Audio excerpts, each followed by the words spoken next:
Welcome into STB Sports Take, simply the best sports podcast. I'm your host, Sean Bingham. Joining me today is the one and only Spencer Linton. Spencer's a good friend of mine, but more importantly than that, well, actually, maybe that is the most important, but also the face of BYU Sports Nation. Spencer, thanks for being here.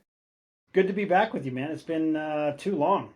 I can't believe that it's been so long since we've done this, but you picked a good week to reconnect, that's for sure. Yeah, and I'm sure you were getting hit up from all angles, so I appreciate you giving us a few minutes of your time to chat here about BYU versus Utah. Yeah, it is such a unique rivalry, and unique is probably not even a strong enough word to explain all the layers and levels that go into this thing. I was talking with a friend of mine yesterday, and we had determined that unless you were raised in it or you've experienced it in some capacity as a fan in a stadium, or you've played in it, or you've been a coach, or you've been a university administrator, like unless you've been around and in it, it's hard to explain just what it is. It's almost like trying to explain to somebody that doesn't have kids, when you have kids, what it's like to have a kid. You can get certain elements across, but until they have a kid, it's like, okay, well now you know because you do. That's kind of how I feel about this rivalry. It's just the proximity is unique. It's built around religion in a certain capacity, but then just the crossover between the staffs and even the personnel on the actual rosters, like the transfers and the portal. And I mean, there are so many people that have played or coached on both sides of the rivalry in this year's game. And then you have the context of, well, they're both ranked. They're both in the Power Four conference and ranked and competing to try and get to a conference championship game and have huge aspirations.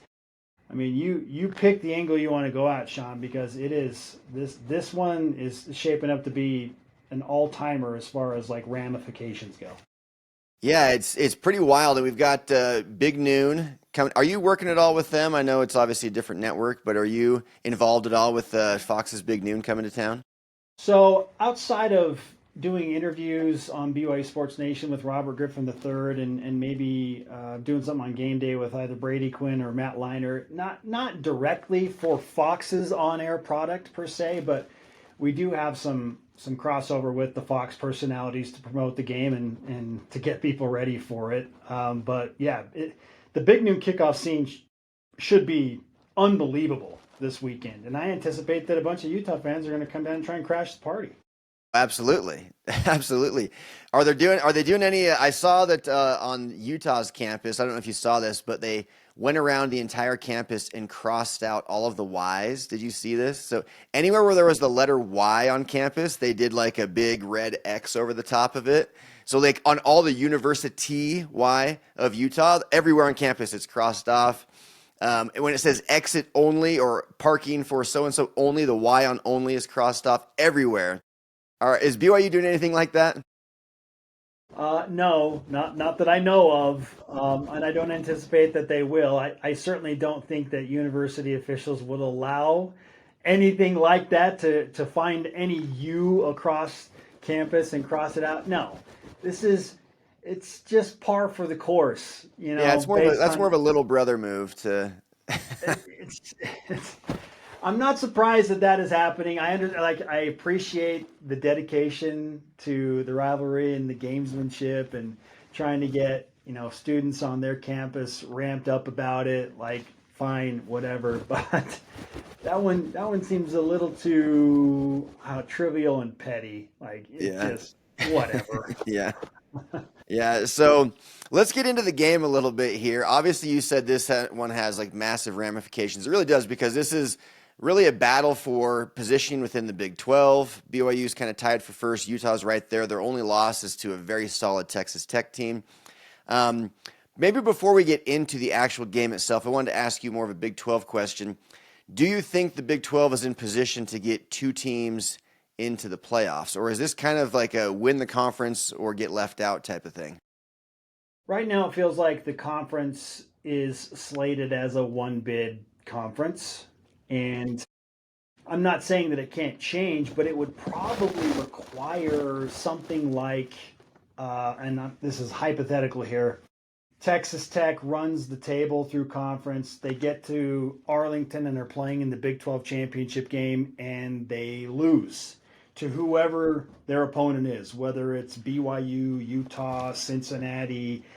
Baylor has an outside shot. I mean, outside of really those 5 teams, I don't think there are any other teams that really have a shot to be there. But I think it would take Texas Tech staying unbeaten in league and continue to rise up the rankings, being like a top 5 team, and then losing in the championship game, which would then grant an automatic bid to whoever beats them, and then Texas Tech would earn their way in as an at large. Or could BYU be that team? Could BYU be the team that rises, goes all the way to the championship game and loses? The hard part is BYU still has to play at Texas Tech, and they still have to play at Iowa State and at Cincinnati, and of course they have to handle Utah this weekend. BYU's schedule is so tough that So tough. I just feel like to be realistic to what BYU is about to face and be fair. I'm anticipating that BYU will probably have 2 conference losses and may need a tiebreak scenario just to get into the Big 12 championship game. And we're talking about best chance for the conference to get 2 teams in. I think you have to have an undefeated team, and then that undefeated team probably loses in the conference championship game. If BYU were 7-2 and ranked, I don't know, 13 or 14, and it's close, like they'd be bubbly to try and get in there, Yeah. or whoever the other team was there. But I think that's probably the best case for BYU, or sorry, for the Big 12, is if a team like Texas Tech and then somebody like BYU comes and beats them in that championship game. Then you get 2 bids. Yeah. And do you think that's fair? Do you think that's an accurate, I guess, assessment of the conferences? Well, that's a loaded conversation. I do think that there is it's just been cultivated for so long that the Big Ten and the SEC are just way better than the Big 12 and the ACC. And I'm not suggesting that those conferences don't have, especially in the top half of their respective conferences, like more better high level teams. But in terms of like the balance of an entire conference, I do believe that the Big 12 deserves way more of a nod as like, okay, maybe there isn't such a big difference between the Big 12 and the Big 10 in terms of quality of conference. And but rankings are based largely on human factor, and because it's almost like the voters are just conditioned to believe like, yep, automatically SEC, Big Ten, those are the 2 toughest conferences. Yeah. That's just going to take hold, and it's reflecting itself in the rankings, which is why Texas Tech is the highest ranked Big 12 team at number 7. And then I believe it's BYU after that at number 15. And then you got 23 and 24. So in Utah and Cincinnati. If the Big 12 had more of an opportunity to go head to head against the SEC and Big 10, I think that they would show that they're tougher. And the numbers have actually played out that the Big 12 has a better overall resume in non-conference games than the Big 10. SEC still number 1, but gosh, we could spend a full hour talking about just how fair or unfair these preconceived notions of the strength of conferences are in modern college football. Yeah, yeah. Well, with that, you mentioned Texas Tech a bunch, kind of the top dog in the conference right now. That's Utah's only loss. They beat them pretty good in Salt Lake. Now, obviously, that game was closer than the final score appeared. They did end up winning by 24 points, but it was pretty close up until like midway through the 4th quarter. Yeah, it was a 3-point game with 8 minutes to go. Yeah, yeah. But I like to focus on the fact that they lost by 24. So I got to ask you, like, where, we texted a little bit yesterday. I don't know if you want to share what you said there, if you want to say something different now that we're recording, but what does your gut tell you is going to happen in this game? I've got the stats here. Real quick, I'll run through these and then I'll let you respond. You probably know these by heart, but rush yards per game, it's 238 to 248 edge advantage Utah, but super close. Rushing yards allowed per game, it's 104 to 142, advantage BYU by a decent amount there. Passing yards per game, 210 to 211, advantage Utah by 1 yard. Passing yards allowed per game, 159 to 153, advantage Utah by 6 whole yards. And then this is the tricky one, third down conversion.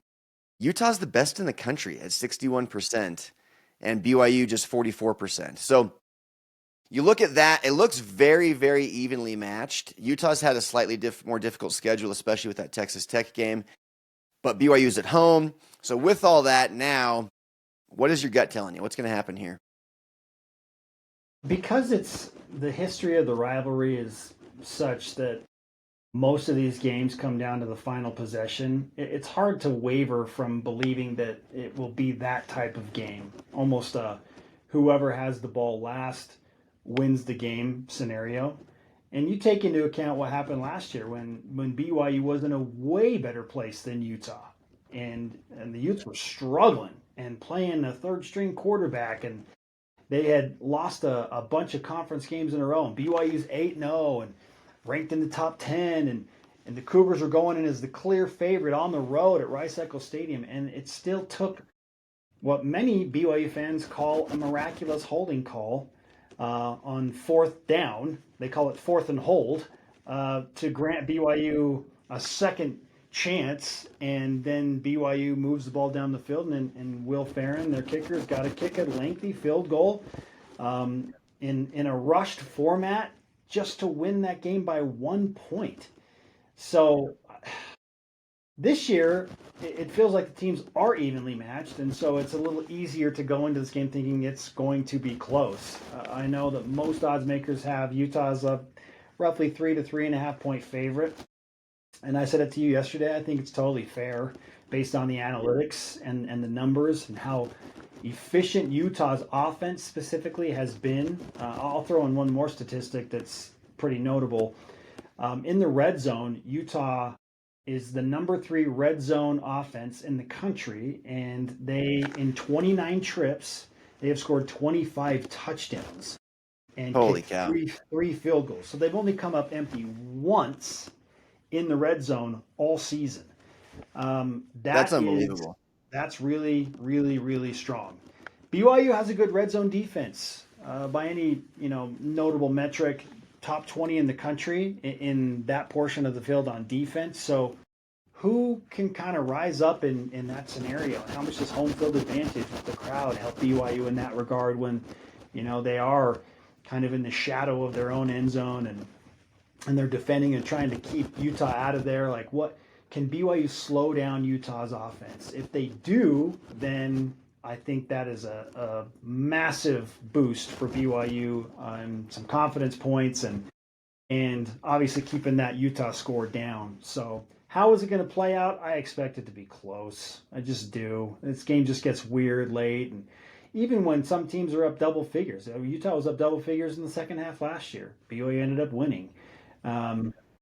And so it just always feels like it's going to come down to the final possession or the final few possessions. Turnover margin in this game and in every rivalry game seemed to be a huge factor as well. But I will say, like, BYU's defense, after conversations I had at practice last night, they are incredibly confident in the game plan that their defensive coordinator Jay Hill has put together.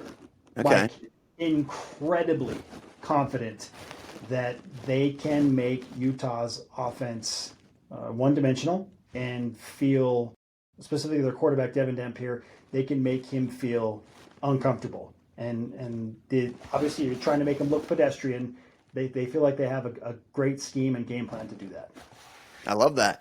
Yeah, and that's a couple of key points you brought up there. One, just there, you mentioned Dampier and a game plan. He obviously leads the team in passing as the quarterback, but he also leads the team in rushing, if I'm not mistaken.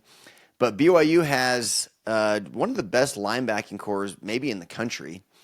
And do you think that's going to be enough to slow him down? It seems like the key to stopping Utah's offense is definitely to slow him down. It sounds like the game plan is obviously geared that way. Are those linebackers going to be the key because they can stop him from running as much as he typically does and make him pass? Is that the plan? Yeah, and BYU gets Jack Kelly back, who's their best linebacker and a future NFL linebacker, and they missed him a lot against Arizona, and it showed. Absolutely. Um, so getting him back for this game to be able to spy or shadow a player like Devin Dampier in whatever capacity his coordinators set him up to do is really, really important. That I cannot overstate how important it is to have Jack Kelly back in the lineup for BYU if they want to win this game. And he Now, is back, right? he is back 100%. He's Yeah. he's not even listed on the injury report this week. So he is fully cleared and he will play. We're at the point of the season where everybody's kind of dealing with some type of injury. Everybody's nicked up a little bit. So it's interesting when you say, how's the health of your team? And they say, oh, it's good. But he's dealing with something. Yeah. It's a violent sport. There's a lot of attrition. But they would not play Jack Kelly if he was not able to go out and execute the game plan at a high level. So really important that he's there to try and slow down Devin Dampier.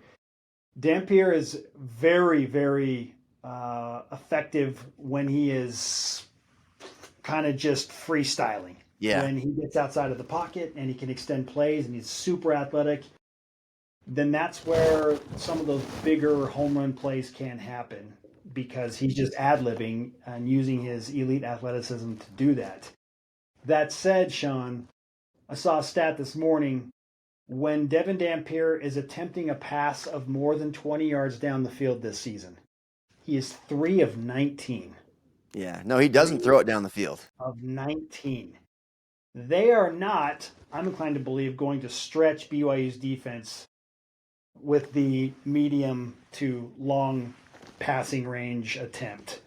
It just doesn't add up. Their passing attack is efficient, but it's largely vanilla and a lot of screen passes, a lot of short passes, a lot of quick hitters. So I think that's partially why BYU's defense feels so confident that they can defend him if they can force him to stay in the pocket and throw, because he does not want to stretch a defense deep down the field. Mm-hmm. When he gets out of the pocket, that's a problem. Can BYU contain him in the pocket? Yeah. That to me is like the number one thing if they're going to limit Utah's offense. Yeah. And that's kind of what I was getting at with it when I bring up the linebackers, because it's not often that middle linebackers are so highly touted like BYU's are, but it feels like they're in just the key position to do exactly what is needed against Dampier because he doesn't throw the ball down the field. So you can kind of rely on your secondary to hopefully hold things down just normal out there. But then when it comes to him scrambling, ad-libbing, as you say, it feels like that's where that key linebacking core is going to make the difference. I hope. Obviously, my heart is with BYU. I try to be as neutral as I can, but I'm not. I'm a total BYU fan. And I'm hoping that can be the case. But I want to ask you another question, just flipping over to the offensive side of things for BYU. Bear Bachmeier he started kind of slow, but he's, true freshman and first true freshman in the history of BYU to start week 1, if I'm not mistaken. And he has progressed way quicker than I thought he would. Personally, I was a little bit nervous. I kind of expected this year to be a pretty down year compared to last year, given that we lost Jake Retzloff.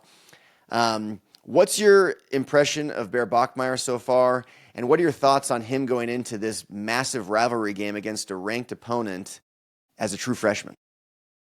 Yeah, Bear is unique in that he just has a naturally very calm, even keel, and mature demeanor about him. And he's really freaking smart. Like the dude, he and his brother Tiger they're just really intelligent individuals in the classroom, certainly in football and understanding concepts and the game. He is a true student of the game. And he spent a lot of time over the summer trying to get caught up and up to speed in the BYU playbook, which is pretty long and it's a big playbook. I mean, there's a lot of detail in there. But every free moment, it felt like, and these are the words of the coaches, Bear was trying to better himself in his understanding of BYU's offense. And so he was ahead of schedule of where the coaches thought he would be when training camp started. And didn't just eke out the quarterback competition win. I mean, he won it like downright. His completion percentage was the best. He was producing the most touchdown drives in training camp. He was turning the ball over way fewer times.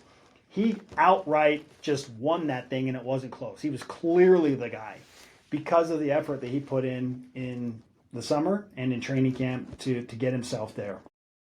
But when the bullets start to fly in real games, as you're talking about, it's hard not to think, okay, it's probably going to take a little while. Hopefully BYU can win 6 games this year and just get to a bowl game with a true freshman quarterback.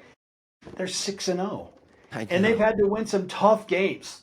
Don't get me wrong. They've had to get a little bit lucky, specifically against Arizona, to make it 6-0. But that's football. And sometimes you just need bounces to go your way. BYU needed it last year when they got out to a 9-0 start too. But I think to answer your question, he's ahead of schedule. And specific to this game, he didn't grow up in this rivalry at all. So it's almost advantageous to both Bear and Devin Dampier, Utah's quarterback, that they don't fully comprehend what this game means to all of the people who have been around it for so long. And so I think that they will be able to play more loose. And Bear, as a true freshman, you hear the phrase, you don't know what you don't know. He has no idea what this game actually means. He'll have a better concept of it when he gets into it and after the game and he sees kind of the fallout from it or the victory celebration from it and see how much it matters to people. But it's almost a weird advantage that he just is. It's just when he's like, it's kind of just another game for me. Like, I believe him when he says that. I don't believe when other people say that who are around it. But he's ahead of schedule and in a good headspace as a guy who hasn't quite experienced the vitriol and the straight up craziness of this unique rivalry. Yeah. So, one thing I loved about Jake Retzloff, there were several things. He was a solid player for BYU, but he just had that calm clutch gene in him. Like when when BYU needed big plays, he made big plays.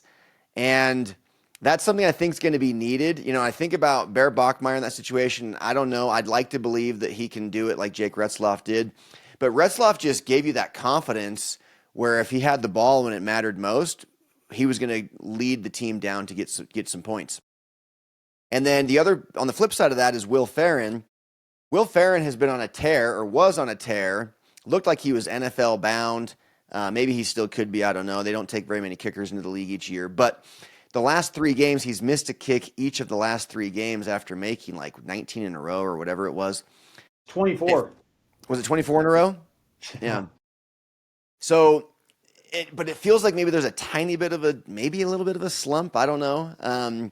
There's been some inaccuracies lately, and it feels like you mentioned it. This often comes down to who has the ball last. Last year, he kicked the game winner. Is there anything with him you're worried about with Will Ferrin just having missed a kick in each of his last 3 consecutive games? The concern was valid until I saw him drill, and I mean drill, a 44-yard field goal in overtime to extend the game against Arizona into double overtime. And he made a shorter field goal before that too. So he's got another streak working. So frankly, I feel like the weirdness of Will missing a few field goals, I feel like that's over because he saw a couple of big field goals, one massive field goal go through in a hostile environment when BYU had to have it, and the offense did him no favors in that first overtime. They lost 2 yards in 3 plays, and it's like, okay, run out there and kick this 44-yard field goal when things have been weird. When he made that, I looked at everybody around me and said, he's back. Yeah. Will Ferrin is back. Because he made 2 in a row, and that matters. So he's got a new streak going. So I'm not concerned at all about the confidence or the approach or the mentality of Will Ferrin if it comes down to a critical kick like it did last year. The clutch gene you talked about with Jake Retzloff was very much there. He plays with what I like to call an irrational confidence. And, I would rather have my quarterback play with that than not. Because Jake is the type of guy that runs onto the field, and he honestly believes he's the best player on the field at all times.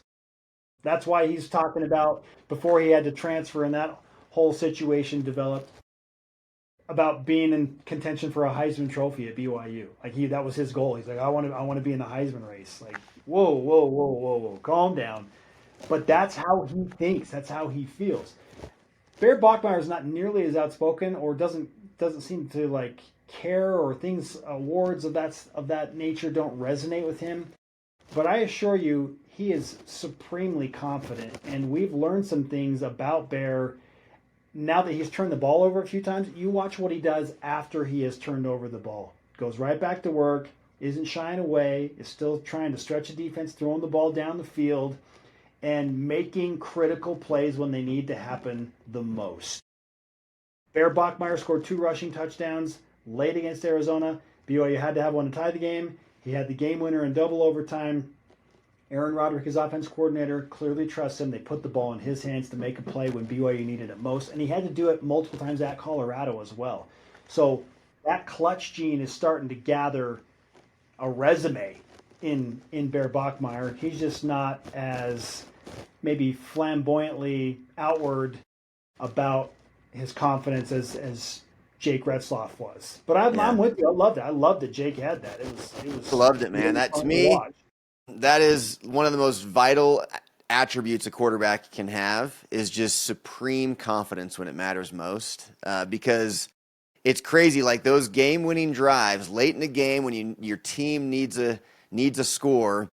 Can you just slow the game down in your mind and see the reads properly to get your team down the field to win? And there's so much pressure on a quarterback to do it right in those situations. Like, there's no greater pressure in all of sports, in my opinion, than on a quarterback on a game-winning drive. Make the right decision in the right moment to get the ball down the field and score. So to put that on a true freshman, it's crazy. I mean, my hat's off to Bear Bachmeier. He's a stud, growing like right before our eyes dramatically every week, it feels like. So, okay, a couple last questions as we wrap up here. I know you got a busy week, but what do you see just briefly as BYU's biggest weakness?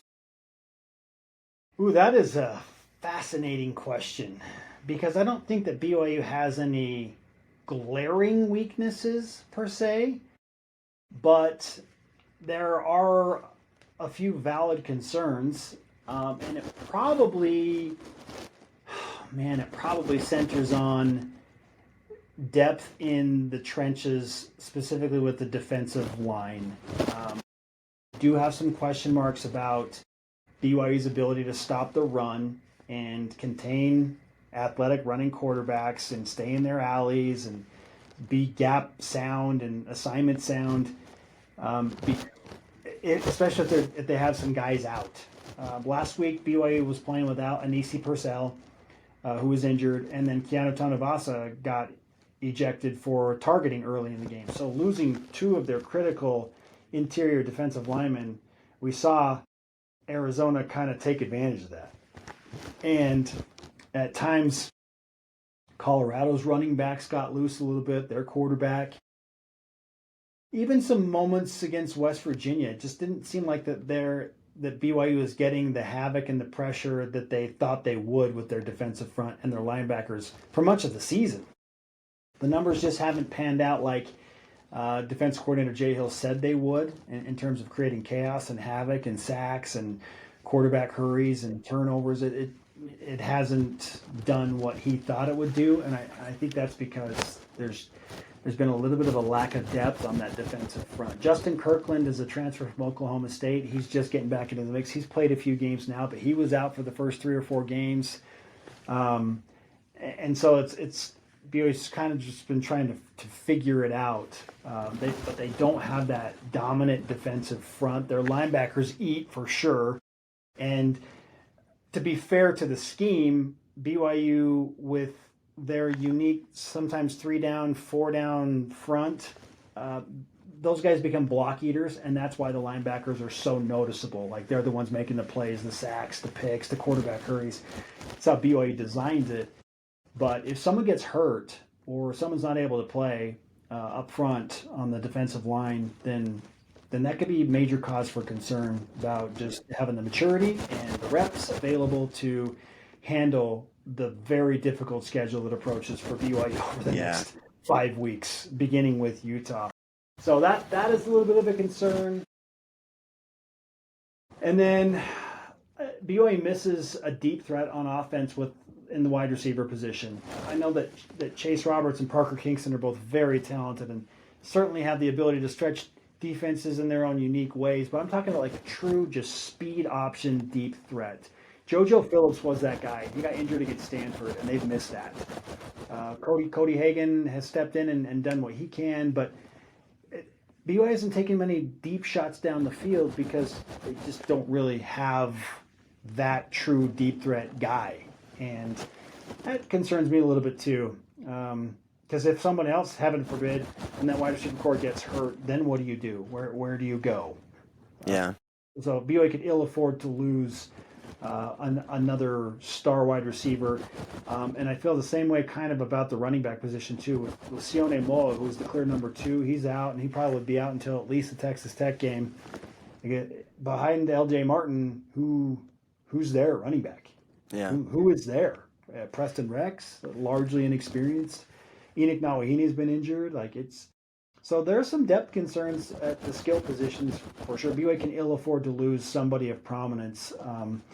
And you've noticed that Bear Bachmeier is running more. Well, it's because they need him to, because they don't have more guys at the running back position besides LJ Martin that they're comfortable handing the ball off to. So we're hanging on, Sean. That's probably the concern. It's like hanging on to depth at offensive skill positions, and then that defensive line front. Can they find a way to create some more havoc? Yeah. Okay, last question before I let you go. What are some of your favorite memories from this rivalry game? This one goes back decades. Do you have any favorite memories? Yeah, the greatest live sports moment I've witnessed in my life happened in this game. I was on the sideline in 2006 at Rice-Eccles Stadium with BYU trailing 31-27 with 3 seconds to go on the 11-yard line, and John Beck takes the snap, is getting zero pressure because Utah has dropped like 9 guys to cover the field, and then finally they bring some pressure. The play took forever. It took like 11 or 12 seconds with only 3 seconds on the clock, but it lasted forever. And for him to roll to his right and have his buddy Johnny Harleen, the tight end, sneak behind all of the defenders in the back of the end zone and then come up and catch that ball on his knees. Iconic photo from our friend Dan Ransom.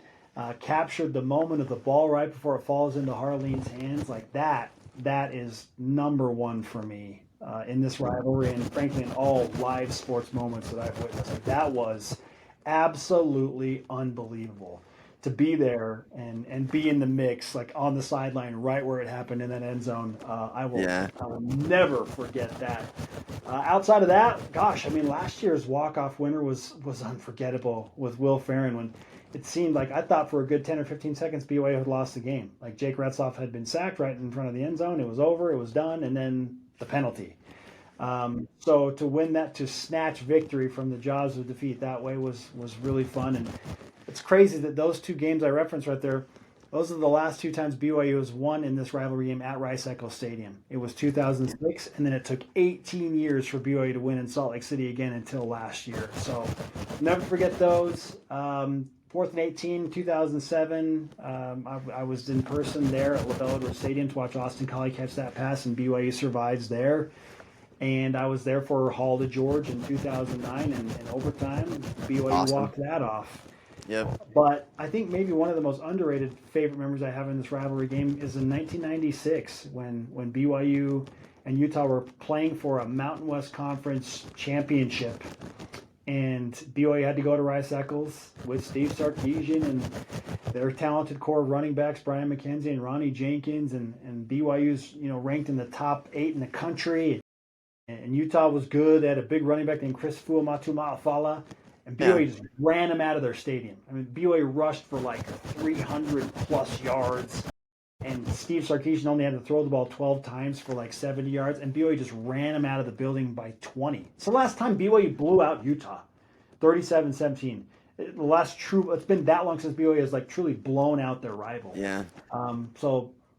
Those are probably 5 or 6 of my favorite memories. No, those are great ones. I remember each and every one of those. I was also at the Johnny Harleen game. I was actually, so I had just graduated. I was a semester or 2 semesters ahead of you at BYU. I had just graduated. I was sitting in the muss with some friends just talking all sorts of trash. It was so fun. That game was unbelievable. Same with the Hall to George one. That to me that was just iconic moment. And then Max Yeah. Hall's, of course, very memorable Doman to post game Staley interview. is a favorite memory for so many. The Kaneshiro Clank in 1999. Like this rivalry has just had so many, like a plethora of unforgettably dramatic moments. Yeah.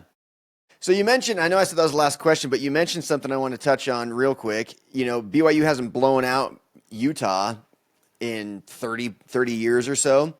Why is that? Because we've seen several Utah blowouts. It feels like the teams, even when they're even when it's lopsided in Utah's favor, it feels like Utah just wins and wins handily with decent regularity.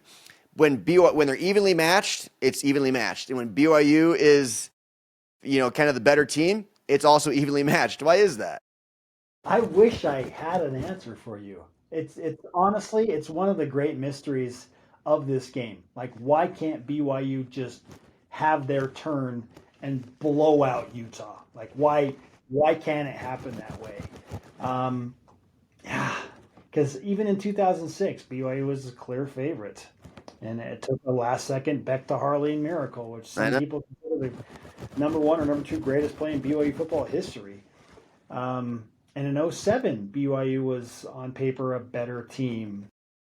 The nine, both teams are ranked, but the Cougars are still a home favorite. And like the last play, I don't know. I mean, I don't last want to year, you put it. mentioned last year, like BYU was clearly the better team, having the better Yes, season, had all the advantages, and it took a miraculous last second drive to win the game with a penalty that was controversial. I personally think it was a hold. You can see it, but anyway, we won't get into that. But it still took all of that just to get the win when you were the better team. It's something that frustrates me as a BYU fan. It makes the games very interesting to watch, but it's frustrating sometimes. I got to think that it's potentially coaching. Sometimes I wonder if it's because the Utah players, this isn't so much true anymore. It used to be in years past, but a lot more of them are homegrown. It used to be that way anyway. And maybe they were more aware of the rivalry and more into the rivalry, whereas a lot of BYU kids are coming from out of state. I don't know that that really is relevant anymore, though. Both schools recruit pretty thoroughly in state and out of state and are successful at both. But it's just weird. And it makes me think that maybe coaching has to do with it. I don't know. there could be an element in there. Like, if because BYU's had some decent sized leads. Referencing the 2006 game specifically, BYU's up 14-0 in that game. And in my mind, I'm thinking they're going to put the hammer down. Like this thing's, let's go. It's going to be a blowout city. I'm here for it. And then BYU was down 10 early in the fourth quarter in that game. Like what happened? What happened? Football is such a fickle beast, and again, I wish I knew why BYU, when they're the clear favorite, they can't lay the smack down, the boot stomp, drop the hammer, whatever you want, whatever phrase you want to use. I don't know, but I tell you what, and when BYU had their 9-game win streak in the '80s, late '70s into the '80s, and when they were so dominant between the years of 1976 to 1992 ish, there were a lot of blowout BYU wins there. So maybe this is just like regression to the mean. I don't know. Yeah. And now it will stabilize, and maybe BYU at some point in the next few years does figure out a way to win a game convincingly against Utah. Yeah. Well, Spencer, you got a prediction for the game? Yeah, I'm actually going to reverse course on our conversation yesterday. Again, because of the conversations I had with several members of the BYU defense yesterday. And I actually like BYU by 3 points in this game now. I don't anticipate a high scoring game. I think BYU is a slow paced team, which is a little bit frustrating. They tend to use more clock and they really grind on teams. We're not so accustomed to seeing BYU not be like an up tempo, high tempo, score fast. I know every fan wants that, but BYU, that's not BYU's mantra. That's not their identity this year. They just wear you down. So I do expect a low scoring game, but I like BYU by a field goal here. I think first team to 20 wins the game. First team to 20 will win the game, and could see a 23-20 game or maybe like even a 20-14 game or 20-17 game, something like that. Like that's what I'm anticipating. But I actually feel a little more confident about BYU's defense and their ability to slow down Utah's very efficient offense. Love it. Just as long as it's not 3-0. I was at that game as well. Oh, That that game was painful. was bitter cold, and then BYU loses 3-0 at home. That was awful. They had the shutout. It broke a streak of BYU scoring in like 360 some odd straight games or something. Like that Yeah, was just painful for so many reasons. so many reasons. Well, Spencer, this has been awesome. Thank you so much for joining us, and we will see you on Saturday. I'll be there. I'll be looking for you. I know you'll be roaming the field, so I'll see you. See you Saturday. You got it, brother. Good to talk to you.